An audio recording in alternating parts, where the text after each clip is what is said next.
Okay, so hi everyone. Welcome to the Raps call today. I'm so sorry that I need to be the host for today because Constantina is having another thing. So last minute. Anyway, please add your name in the Etherpad and I want to know your favorite dish from your country. And I already put one, which is my favorite. It's called rendang. I put the wiki there, so you need to check it out.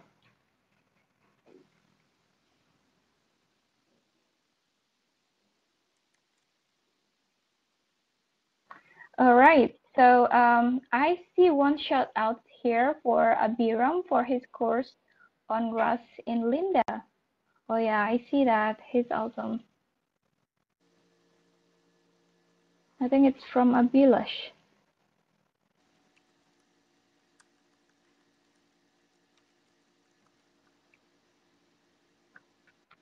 So since I'm not good on multitasking, if somebody wants to be the note takers, feel free to add your name in the Etherpad. Christos put pasta. It's not Greek. Christos wished to be an Italian. Okay, I'll change it to gyros. Anyway, you can have pasta. I love pasta. Anyway, since we have three things today, and I'm not sure who do we. Oh, we have Monica. All right, so let's just jump into the first topic, which is Campus Club. It's been a while since we heard about Campus Club, so I will welcome Christos to have the video room. Christos, the video room is yours.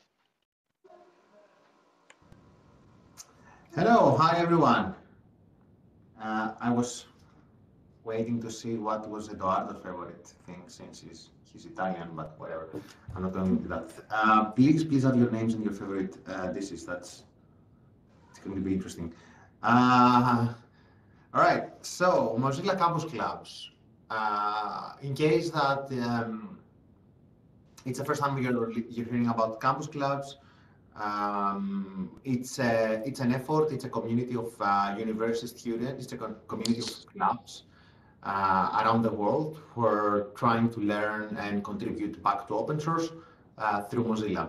So we've been running this program for quite some time. We had a few iterations since then, and the most important update is that because there was a high volume of clubs signing up in a daily basis in our program, starting who wanted to start a new club, we had to, and we didn't have enough resources to properly support them, we had to close the applications.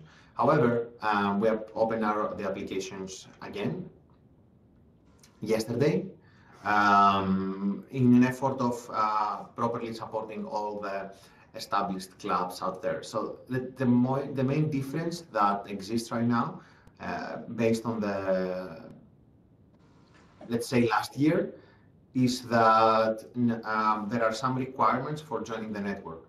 Um, First of all, you need to have an established club in your university. That doesn't mean that you cannot start a club. If you're a person who wants to do open source, who wants to do about programming, and you're in a university and you want to start a club, you are more than welcome to start your own club. On the website, there are all the necessary resources on how to set up your club. There's guidance about year planning. There's a training as well around open source. We invite you to go through all these resources, form a group of people who is going to be your leadership board, and start your club. And when you do that, you can be part of our Mozilla Campus Clubs network. Another requirement is also to hold regular meetings, have at least 3 members, and follow the community participation guidelines. It's really important to have a safe and inclusive and a healthy environment within your club. So it's really important to follow the community participation guidelines. So the applications are open. We're putting a lot of effort this time on properly supporting all the established clubs, which means that we're opening a real-time communication channel, which is a Slack instance. And there is we're going to have better monitor all our discourse categories, the discourse category there for any questions and updates. And we want we're trying to enable old timers, I'll say, people who've been part of this program for quite some time and they graduated to come back and help us support this network of students.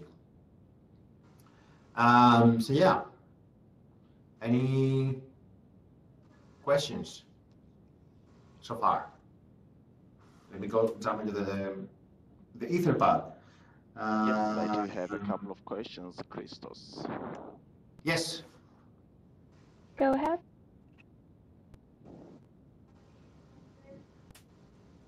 Yeah, go ahead. Or yeah. I remember very well Mozilla once started the same project way back, and there was so much hype around this whole Campus Club initiative. But at the end of the day, Mozilla came back and retracted back the whole idea, and that was totally a huge disappointment, especially in most communities where I interacted with most community members. So I'm still trying to wonder why Mozilla has decided to come back and relaunch the same project that they retracted in the past. Second question, I want to know how this program or initiative will align with the mission-driven Mozillian project or initiative that Mozilla is currently aligned to. So to your first question, are you referring to Mozilla Campus Clubs or to Mozilla Clubs?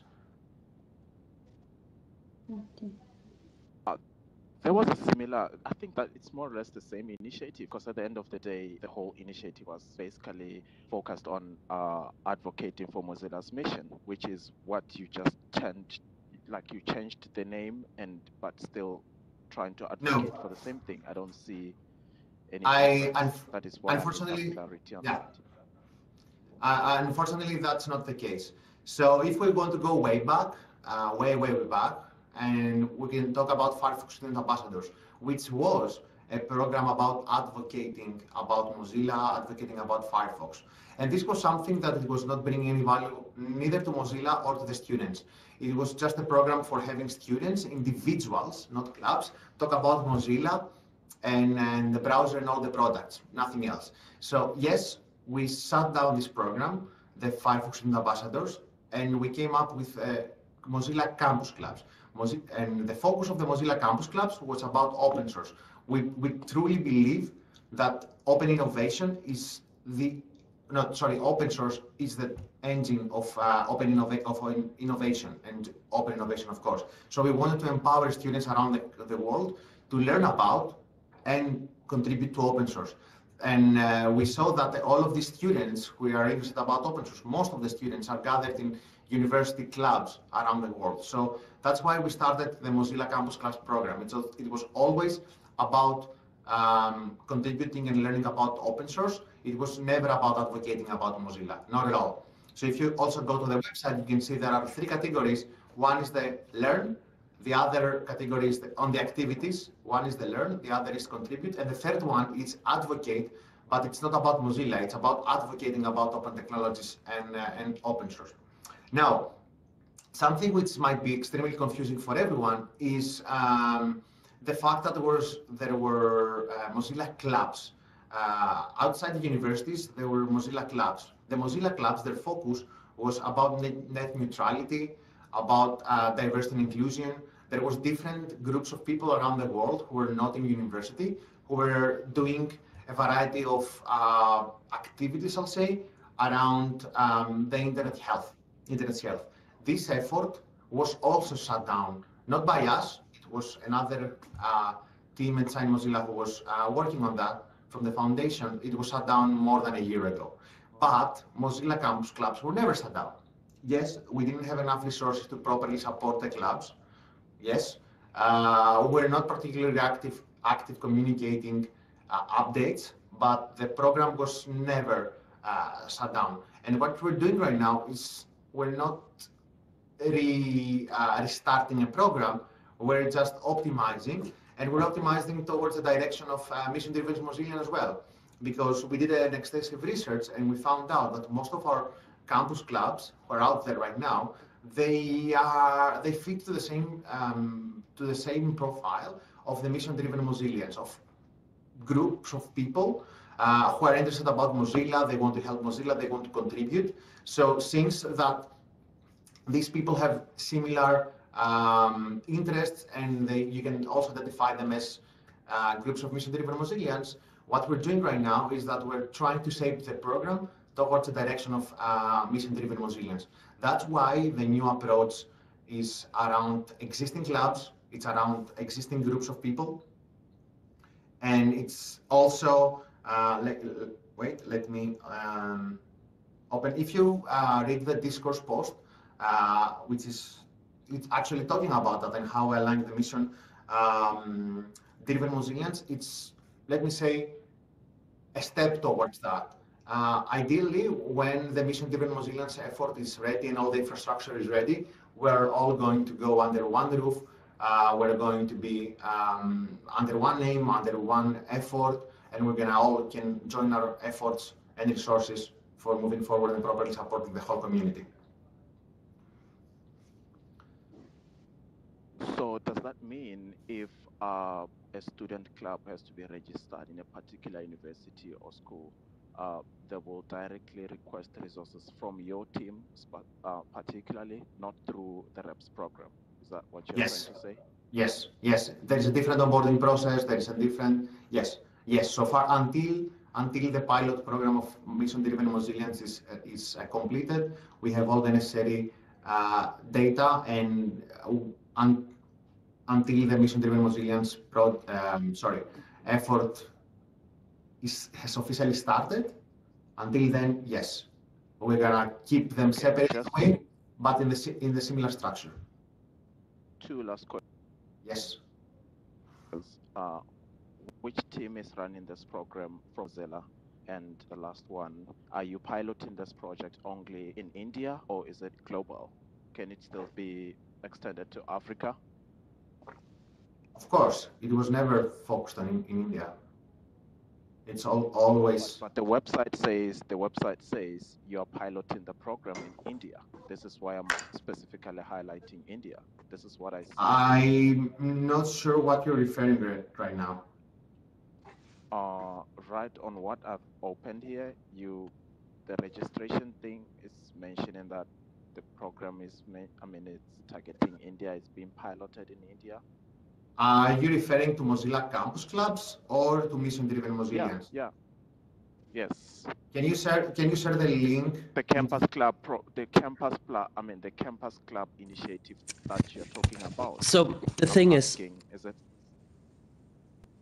There is another initiative currently running in India that is the mission-driven Mozillians project called Community Groups.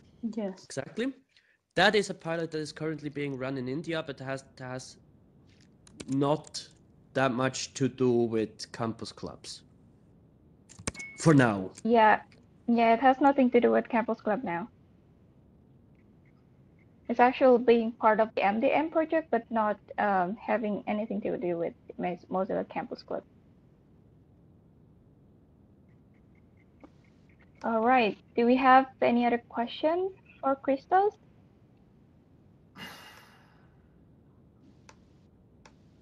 I actually have one.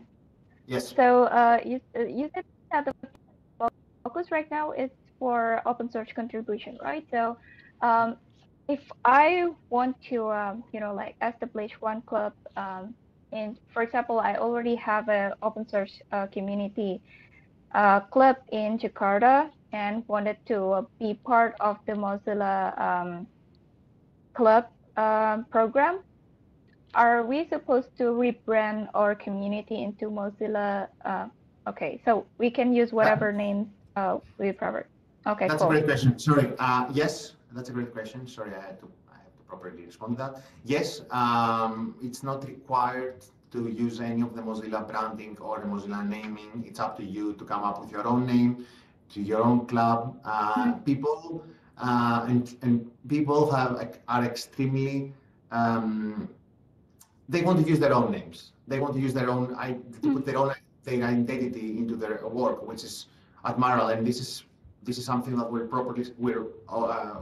support. So that's why you don't need to be called Mozilla or Firefox or any like that. You don't need to include anything on it. The idea is that we're creating this network of clubs. Mozilla is empowering the network, but at the same time, you can keep your identity, you can keep the focus of your club. We're just going to connect with you each other, provide you all the necessary resources, activities, campaigns, anything to help you learn more about open source and contribute to. Awesome. All right. Do we have anything else for Christos? I have a question. I think it's from Yes. Tunde. Yeah, go ahead. Okay. My questions are in two forms. The campus, I remember having a campus club some times ago before we all get the kind of like a code feed. Can a university professor, be a campus club leader or team leader? Because I have a contact with maybe one or two institutions here in my country where Absolutely. it's actually those professors who were working with me that time.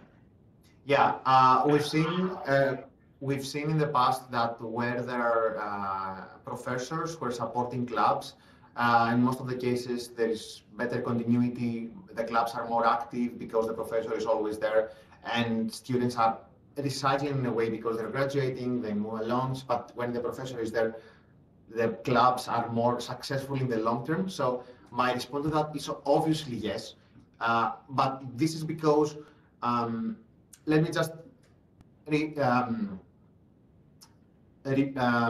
say that when you come to the program, to the network, it's all about connecting clubs, established clubs. So I don't, sorry for being direct, but I don't care, quote, if your club, who is the members of your club, who is leading your club. I only care about your club activities if you're interested about open source and care about connecting you with others. I don't care about any of our other stuff. It's up to you to figure it out how to set up your club, run the club, and run the club meetings and everything else. All the rest about connecting you with other clubs, it's me. But it's up to you and the individuals and the clubs leaders around the country, around different campuses, to set up their clubs properly and have them active. Okay. One more. Yes. So, what are the resources that will be released to the leaders or who owns the club? So in terms of development and all that, and the projects they could contribute to and all that, what skill level is required? no skill level required. We're working with a lot of different, let me say, communities, like the Exercism community, the project, which is helping students get more skills on specific programming languages. So there are no skills for entry. As I said, what are you going to do in your club? It's up to you. We're going to just provide the networking and gonna provide all the contribution opportunities and resources for you to learn more stuff, contribute to stuff. Now, what are you going to do with these resources? It's up to you. And of course, there is not any requirement for joining a club or starting a club. And the only requirements for joining this network is having a club of at least 3 members, hold regular meetings, respect the CPG, and that's it. Okay, thank you. Okay, I'm just conscious of time because we have only 8 minutes, and I think I took over the call. So if you have any other questions, just leave them in the Etherpad. I'll be more than happy to respond them, or you can also directly contact me. Thank you for.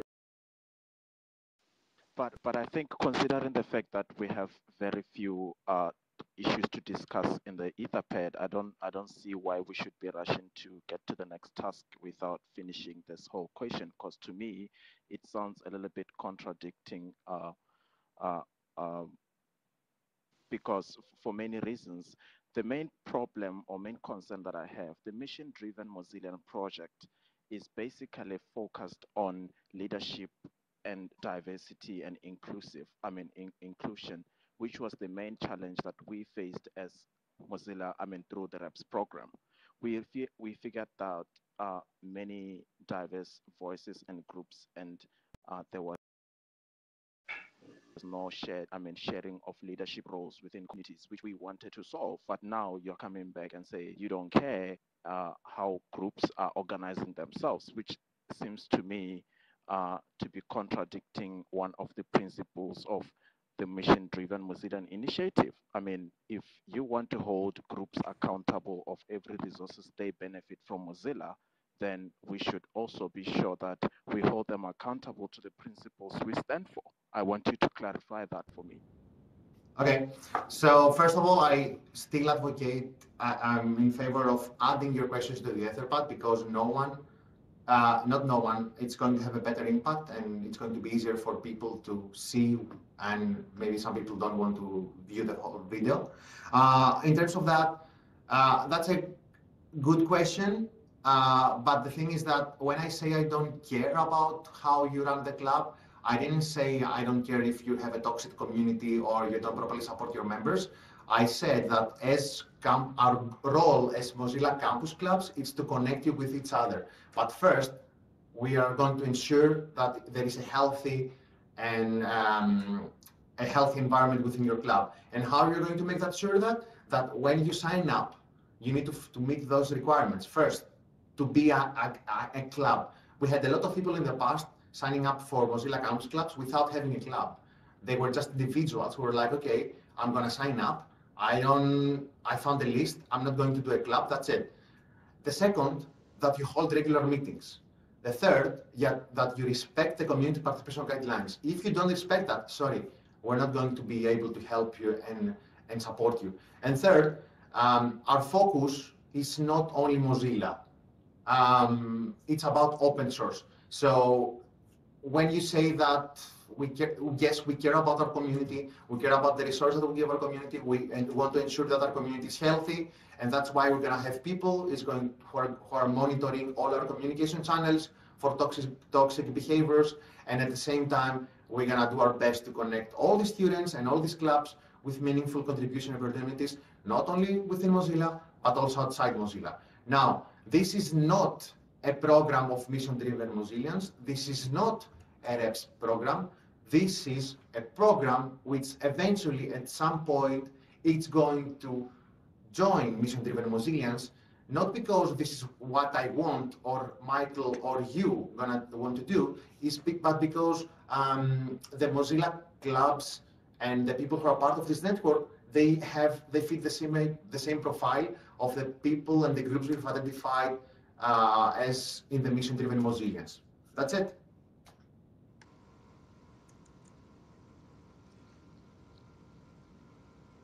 I don't hear it. Kiki, I don't hear it. You might have the same problem with your mic again as you had an hour ago.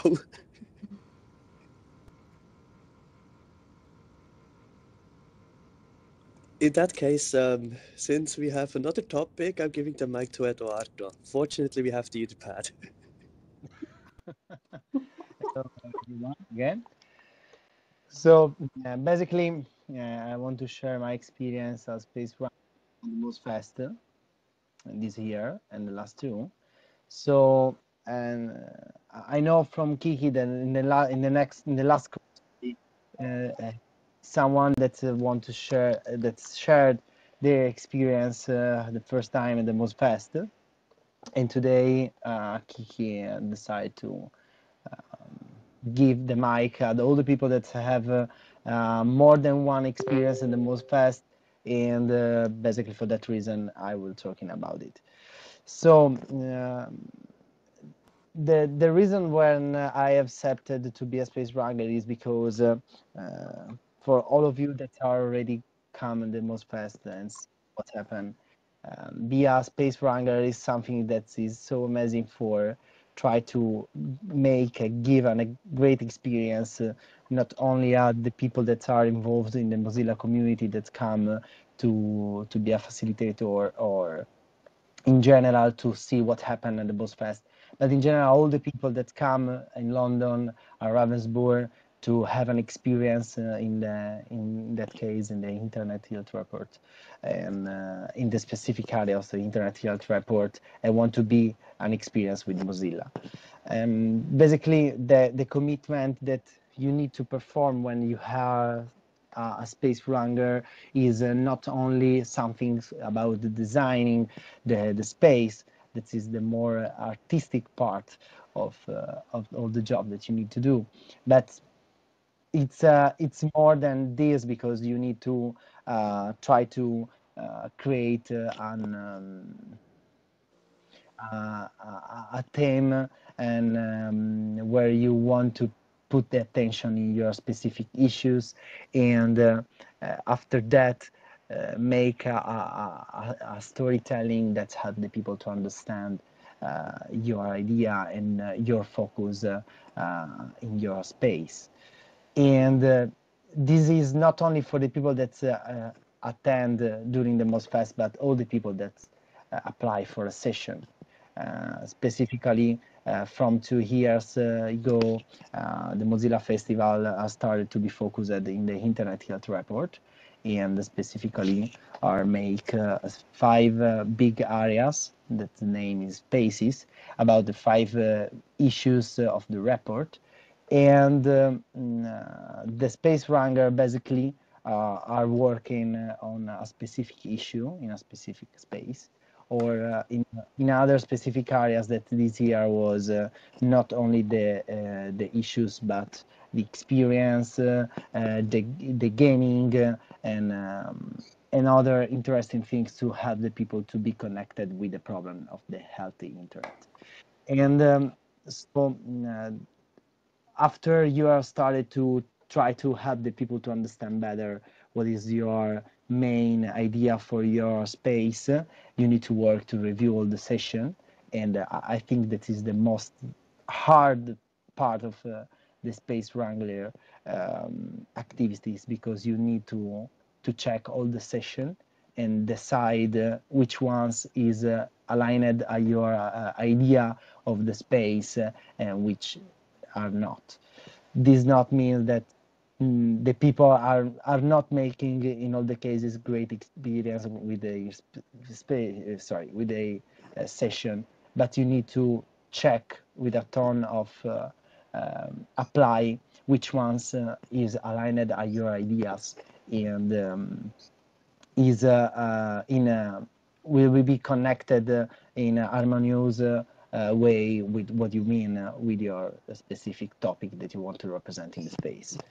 And I think that it's hard because you need to say the people welcome at the MozFest or not. And after that, every year the team, the staff of the Mozilla Festival grant 10 or 11 stipend for come a London, or for who don't have the possibility to come there. And for that too, we need to check which ones are in real that they need, or which ones are the session that you want to have for sure inside the MozFest. After all that, that seems more as a work than a great experience. By the way, for me, it was already a great experience work on it.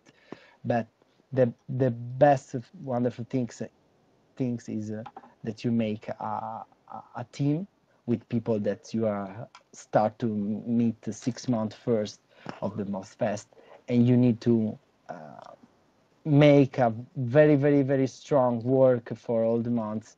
And it's a great experience because you can put yourself with other people that you don't know, and have a different culture, and they live in different part of the world. And this is so awesome because you need to rethink about yourself and try to make the best that you can in 6 months to make a great experience for the people that want to come at the MozFest. I try to make a big recap of what it means to be a Space Wrangler in 6 months for the Mozilla Festival. I hope to make an interesting job describing all that. And if you have any question, I'm here. There is one question in the Etherpad. Yeah.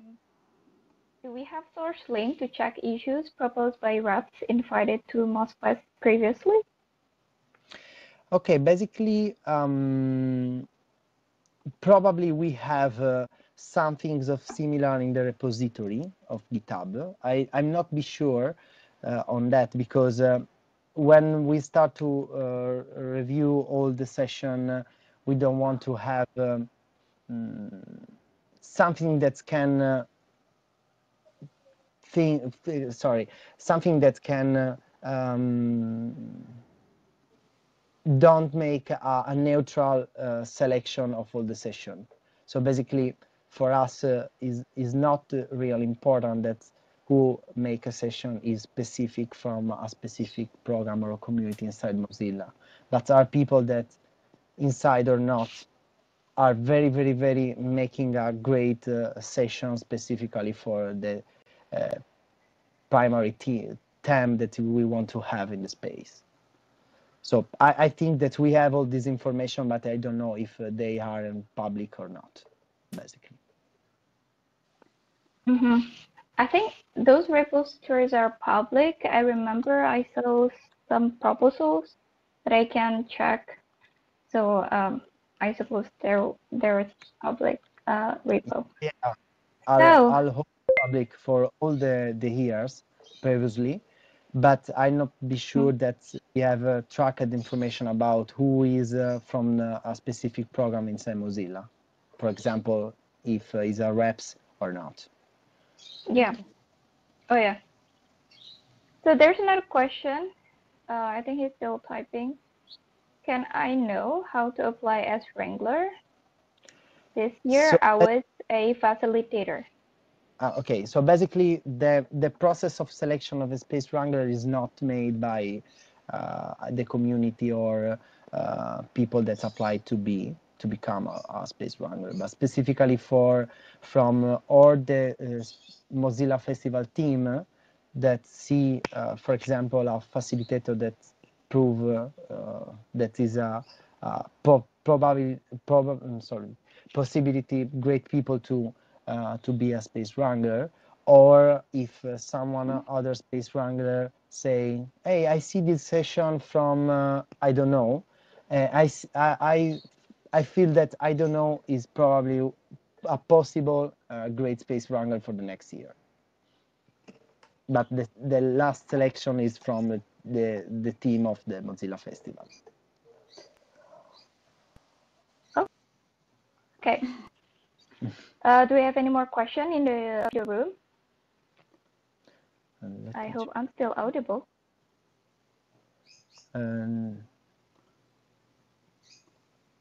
Okay.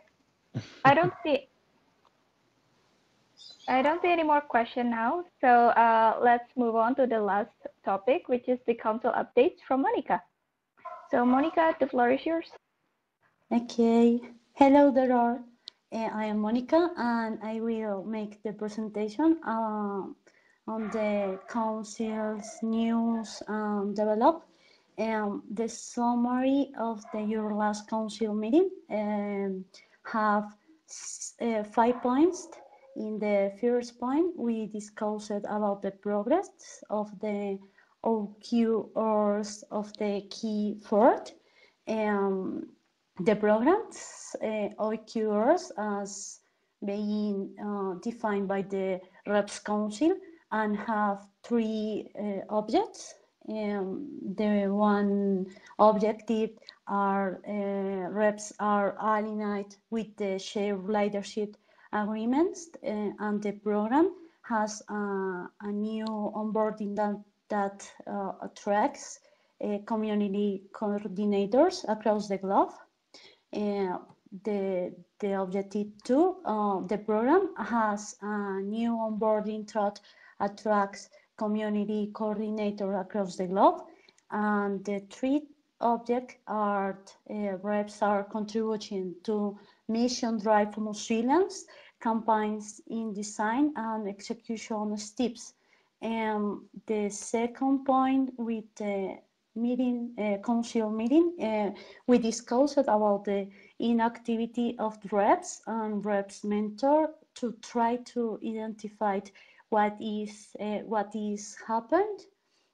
The 3 point, we are thinking about new internal strategies inside the council to increase the participation of all the council members.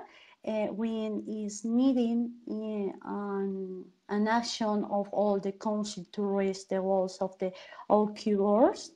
And the fourth topic, we have discussed about the onboarding process, generally to identify how we can attract people that want to be involved as mobilizers and not only as a representative of Mozilla. And the final point we talk, we are continuing to work to align the reps that are not in the NDA group. And this was the report of activities. Thank you. Okay, thank you, Monica, for the report. Does anyone have any question for Monica? Going once, going twice. Okay. Questions. Thank you. Let's move on to the non-verbal updates. We have 3 points here. First one is to check out the season 4 of Mozilla's IRL podcast with the new host. There is a Twitter link if you want to check out the tweet. And also another update from Abiram about his Lynda course, which is right now open for free.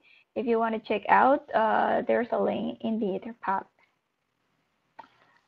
And the last one is about the text speaker application, which is will be closed today. So this is the last day if you want to join the text speaker new cohort.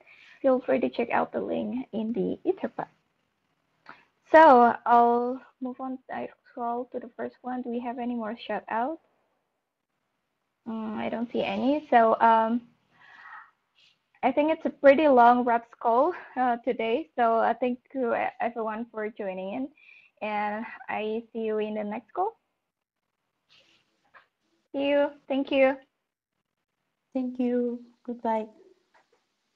Bye. Bye, everyone.